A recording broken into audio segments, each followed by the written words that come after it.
Hey Ray, so after watching your last video about buying versus renting, I finally decided to put an offer on a property and the offer was accepted last night. I was very excited, but now I'm having some serious doubts and I would like to back out. Can I do that? Maybe. In terms of backing out of a deal, it really depends on the situation. You have a couple of options. Here in Toronto, Canada, there is a consumer protection law that allows most buyers of a new construction house or condo to cancel their purchase and get their deposit back within 10 calendar days. This is known as the cooling off period. So if you sign an agreement to buy a new house or a new condo with the builder, you can go back within 10 calendar days to back out of the deal, get your deposit back, no questions asked. This, however, only applies to new houses and new condos, and it only applies to buyers. The seller, i.e., the builder, cannot back out during the cooling off period. But most builder agreements actually do give the builder options to back out later in the deal. In the resale market, where most deals are done, there is no legal cooling off period. But there is a 24-hour period between the time that the offer is signed and the time that the buyer must deliver the deposit. After the deposit is paid, that's when you really have a deal. So if you decide to change your mind inside of this 24-hour window, you can technically back out by simply not delivering the deposit. Now, by doing this, you would technically be defaulting on the agreement and you could be sued for breach of contract, but this also depends on the market.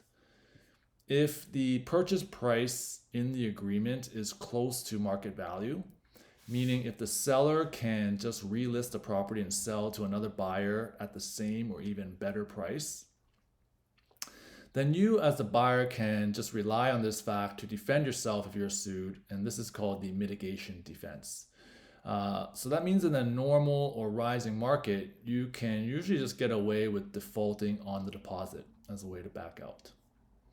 But if you agreed to a price that was over market value, or the market is now in a downturn, then the seller would probably be unable to get the same or better price again in the market. And in this case, you as the buyer would be legally obligated to compensate the seller for the difference between the new lower market value and the original price offered. But this, of course, can take months or even years to sort out in court. So the first way to back out a deal is just to default on the deposit. And this is somewhat common. Most real estate brokerages won't even report the deal as sold on the MLS until the deposit is actually received and confirmed.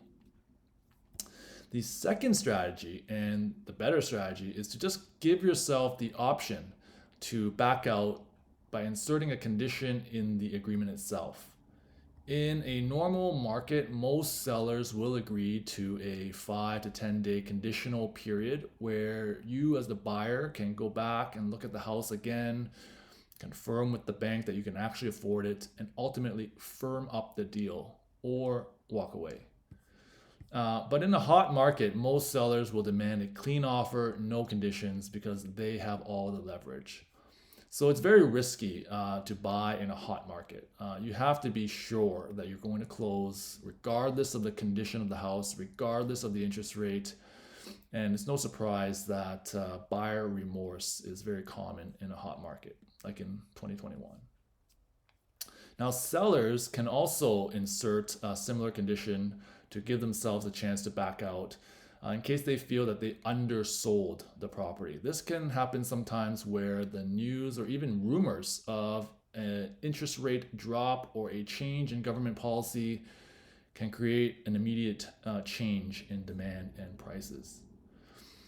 But if the deposit has already been paid and the conditional period has been waived, the deal is now firm, your last resort will be to just negotiate your way out of a deal. For the buyer, this means forfeiting some or all of the deposit, assuming that there is a big enough deposit that the seller is willing to let you go. And for the seller, you would just have to offer a high enough dollar amount to make it worth it for the buyer to take as a quick profit and then go find another property. The last thing to consider is commissions owed to the realtors involved.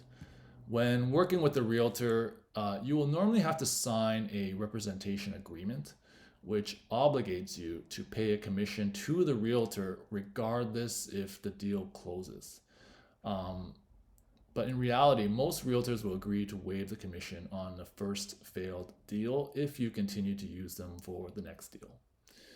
As for lawyers, like in residential real estate, we don't usually get paid at all if the deal does not close, which is why we are usually not retained until after the deal has firmed up and the parties are ready to close.